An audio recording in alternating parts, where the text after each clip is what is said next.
Donc les amis, voici la partie 4. Pénétration, donc, on en était là, hein, partie 4 de la vidéo de soutien à Julien Gann. Alors, pénétration par diverses autres voies, d'accord? Alors, on va tourner ça. Et voilà, alors, vous allez voir, c'est super sympa. Alors, ce qui est intéressant, c'est celui-là, c'est ce point-là. Donc, pardon, mode d'action des poisons, ce qui est très intéressant. Hein, donc voilà, alors regardez bien. Alors là, c'est intéressant. C'est la page 17. Alors, qu'est-ce qu'il y a marqué? Alors, action sur... C'est-à-dire que là, vous allez comprendre un petit peu tout le mécanisme d'interaction et d'effet plus ou moins délétère, finalement, de tout ce qui est fabriqué au niveau soit de l'alimentation, soit de l'industrie agroalimentaire, soit de l'industrie des produits chimiques, c'est-à-dire des produits phytopharmaceutiques pour les plantes, ou alors des médicaments pour les gens, enfin bref. Vous allez comprendre le mécanisme d'action de toutes ces substances. Voilà. Partie par partie dans le corps. Voilà. Donc, action des poisons sur le sang. Regardez bien ce que j'ai marqué, ce que j'ai surligné en rouge. En rose, pardon. Voilà, sous l'influence des anesthésiques généraux, gazeux, chlore, etc., etc., etc., etc. Hein. Et voilà, voilà, voilà. On note un abaissement du pH, etc., etc., etc. Hein, la coagulation sanguine peut-elle aussi être modifiée? Voilà. Ou inhibée, d'accord? Bon. Ok, jusqu'à là tout va bien. Alors, regardez la suite. Hein, certains toxiques, donc, provoquent l'hémolyse, c'est-à-dire la libération des pigments sanguins, donc, hors du plasma globulaire. C'est ça. Ouais, non, pardon, hors du strome globulaire, pardon.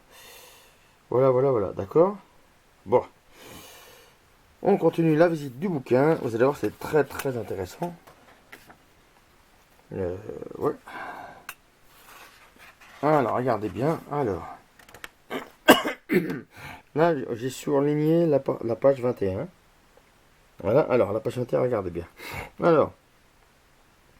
L'augmentation de leucocytes.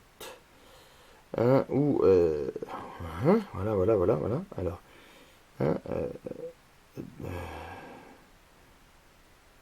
voilà. Aussi, donc on a s'observe fréquemment de façon passagère dans le côté bien, dans la première phase de l'action toxique. Alors du médicament, du produit, de la substance toxique. Bref, regardez bien la suite.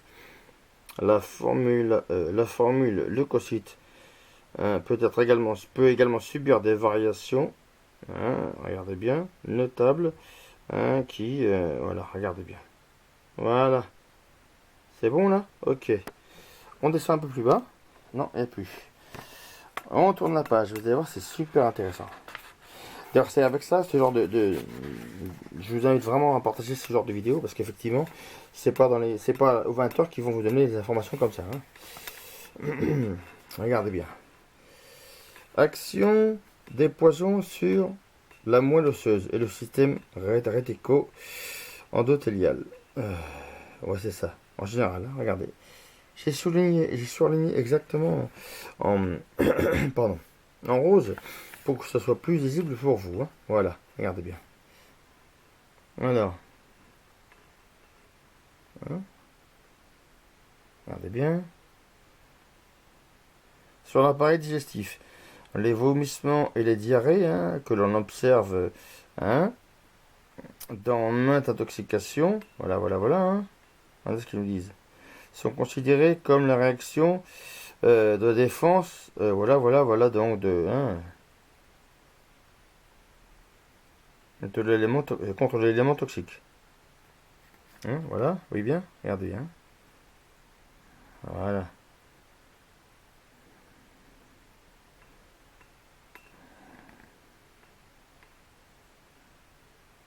Hein. Hein. On continue. Ici. Donc, action des poisons sur quoi?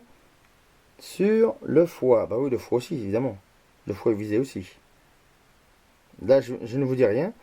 Vous regardez juste ce qui est marqué et vous en tirez vous-même vos conséquences. Hein. Comme ça, je n'influence personne. C'est pas l'utiliser non plus. Hein.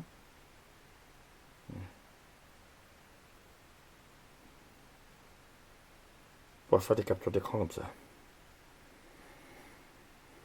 Action, déposons sur le cœur et les vaisseaux.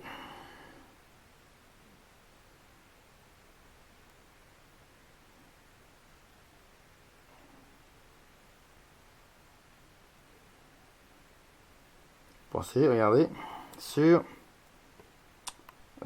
déposant sur les reins et la sécrétion urinaire.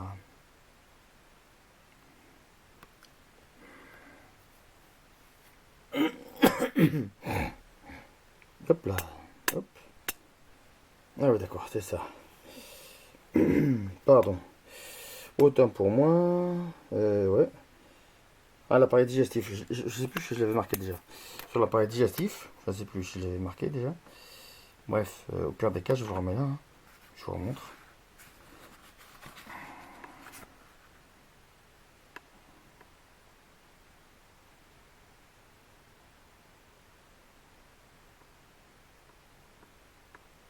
Voilà, donc on continue la visite. Vous allez voir, c'est vachement intéressant en plus. C'est hyper intéressant parce que c'est comme ça qu'on comprend après. Hein. Comment ça fonctionne si vous voulez. Alors, la suite du machin. Voilà, regardez juste ce que j'ai souligné en rouge. Hein. En rose, pardon.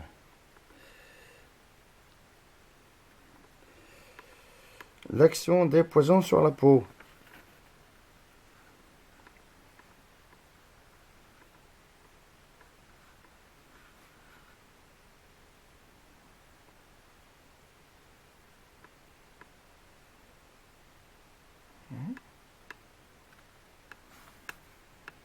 Là, sur le système nerveux. Sur le système nerveux suite.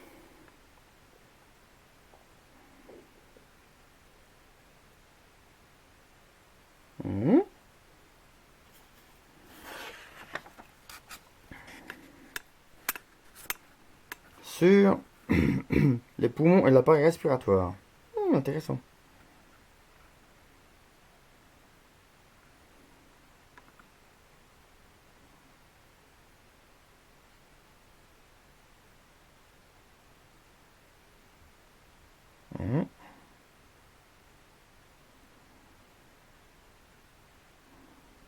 Sur la respiration.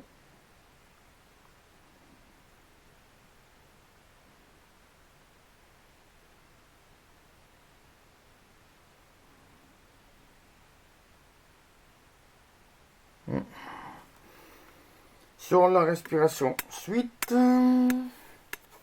Voilà. Regardez bien.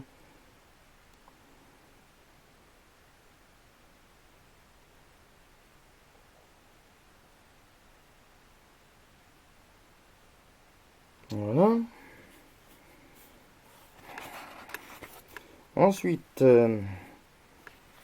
on va reprendre un petit peu, avant de passer là, mais on va reprendre la petite vidéo du professeur. Ce qui est en particulier des virus, ce sont des cellules eucaryotes. C'est-à-dire que les vaccins sont produits sur des cellules. Alors, tout ceci, dans le cas des vaccins viraux, il faut bien comprendre, c'est qu'il s'agit du vivant. Et donc, tout ce qui va servir à cultiver un virus, par exemple, peut être source de danger. Quand vous utilisez, par exemple, du sérum de veau, eh bien, vous devez être sûr qu'il n'y a pas un risque que le sérum de veau apporte un virus, apporte de la BSE dans les vaccins, car c'est du vivant. Donc, vous allez l'incorporer dans votre vaccin et vous risquez de l'avoir au final. Ce qui explique l'énorme contrôle de qualité qui se fait depuis la matière première.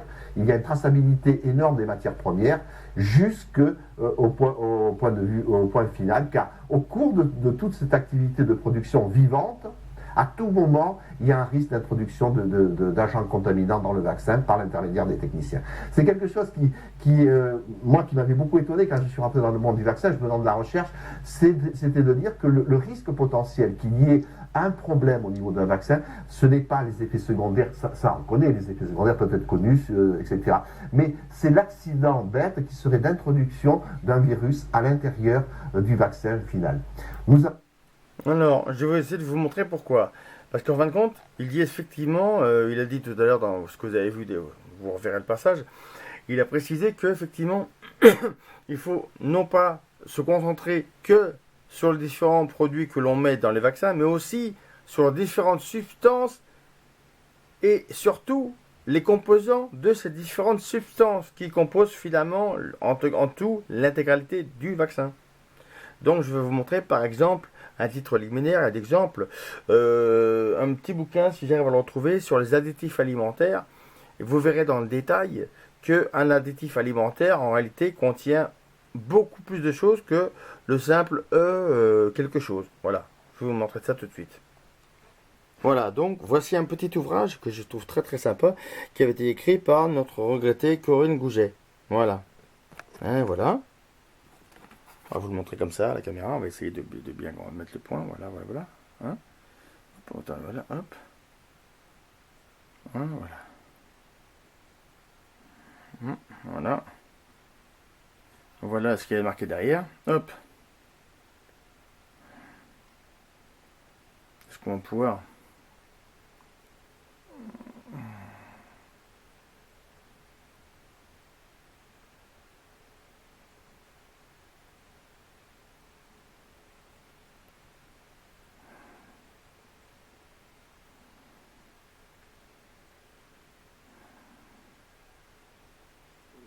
Donc, alors.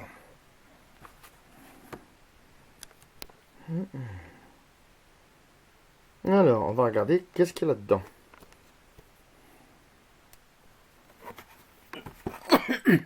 Par exemple, hein, c'est pas liste non exhaustive, hein, c'est juste pour montrer que en réalité, il y a beaucoup plus de choses dans un seul additif que ce que l'on croit habituellement. Voilà. Par exemple, alors est-ce que c'est net ça? Déjà, on va regarder un peu. Ouais, c'est net. Regardez. Là, vous avez un additif. Hein.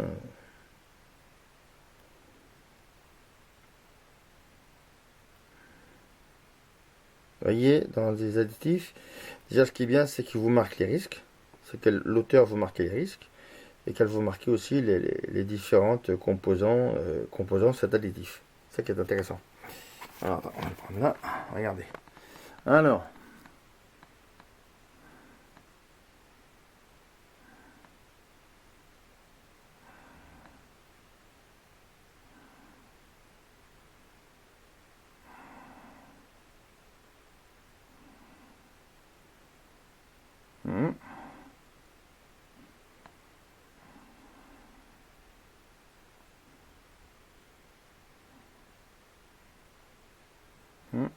Regardez, je vous montre. Regardez, regardez.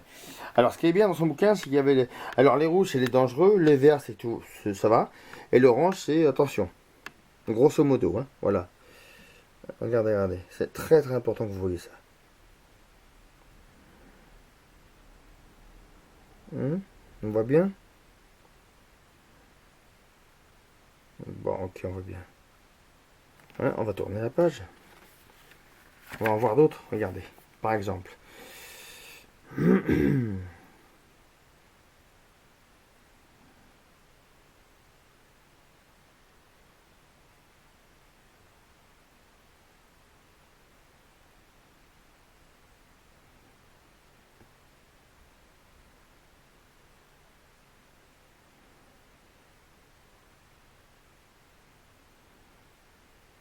Donc, comme vous pouvez le voir, dans chaque additif, si vous voulez, un additif, en réalité, est fait de plusieurs sortes de composants.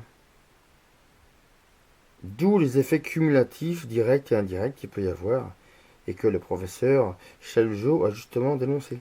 Pas dénoncé, au moins énuméré. Voilà, grosso modo, hein. Voilà. Donc, on reprend la vidéo du professeur Chaluseau. Nous avons eu dans les années 60 un drame qui s'est produit, c'est-à-dire que les cellules de rein de singe étaient contaminées par un virus qui s'appelait le SV40, qui est un virus tumorigène, qui induisait des cancers chez les hamsters. Et on a découvert que ce virus contaminait les vaccins, et notamment les vaccins utilisés chez les enfants. Ça a fait 60 millions d'Américains ont reçu ce vaccin tumorigène. Par chance, il s'est avéré qu'il n'était pas adapté à l'homme. Mais de toute façon, en réalité, il n'y a pas grand-chose dans les vaccins qui est adapté à l'homme. Mais bon, Je vous reprends l'ouvrage de termes médicaux, hein, parce que ça aussi, on va continuer un petit peu le machin. C'est important de savoir. Alors, voici d'autres termes qui pourraient être intéressants aussi. Hein, oui, parce que tant qu'à faire. Hein, voilà, regardez bien. Parce qu'en même temps, il me faut compléter ceux que j'avais déjà énumérés précédemment. Alors,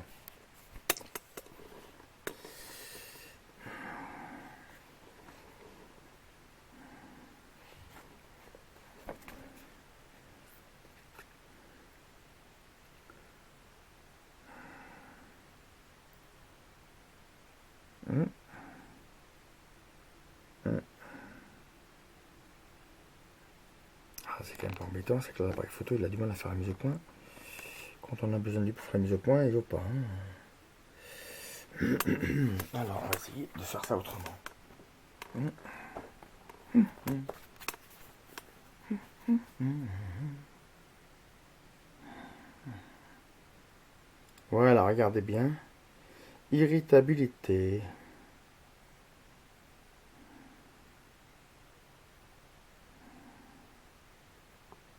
Hum. Voilà, vous avez vu le mot irritabilité. Qu'est-ce que c'est?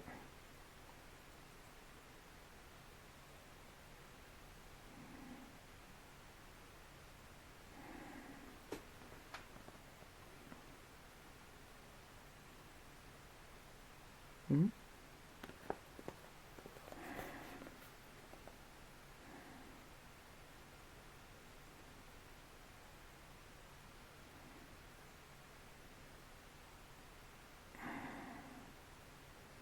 C'est qu'en fin de soirée, j'ai pas assez de lumière pour vous montrer les définitions. Ça me fait chier, mais vous savez pas à quel point. Ça m'emmerde. Hein. Mais bon, on va essayer de le faire quand même, c'est pas grave. Alors, on va essayer de faire ça bien. Alors, voilà, regardez bien. Hein regardez. Propriété, donc, possédée par... voilà, regardez.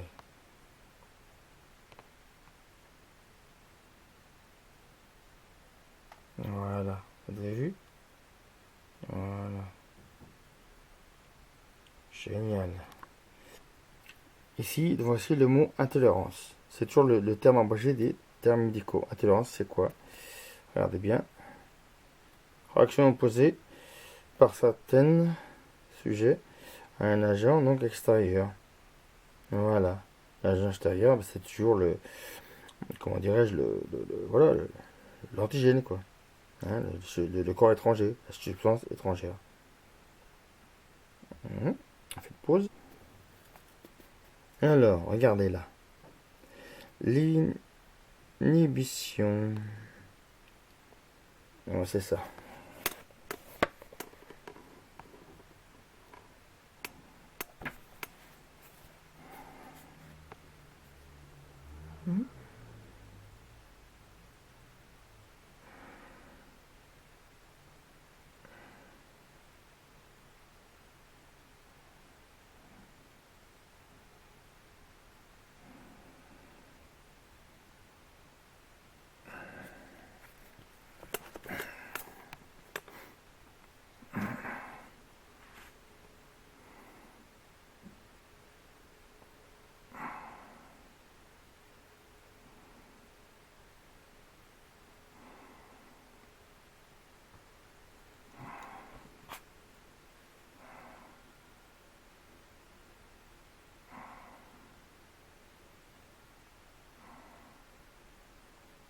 Regardez, ralentissement. C'est vrai que c'est Hashimoto, mais franchement, ça me fait chier quand j'arrive pas à vous montrer.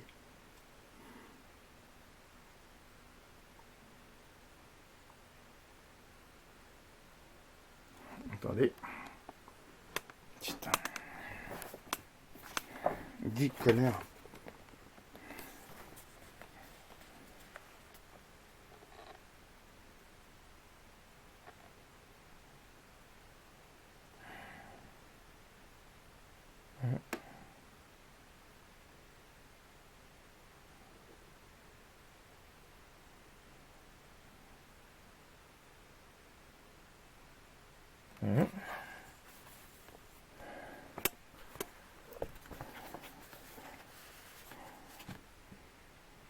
Ah, c'est rien, l'insuffisance, très intéressant.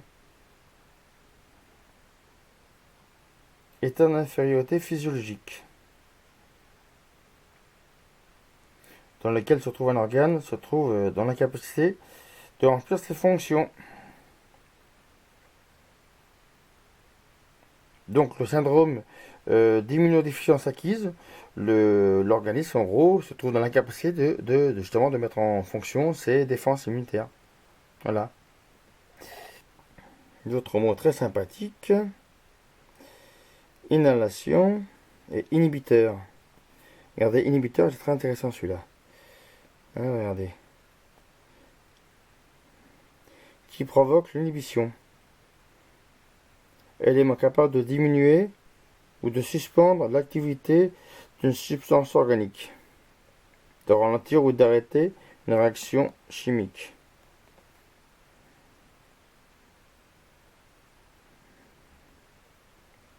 Là, tu vois bien? Quoi? Regardez le mot excitation, regarde ce que c'est.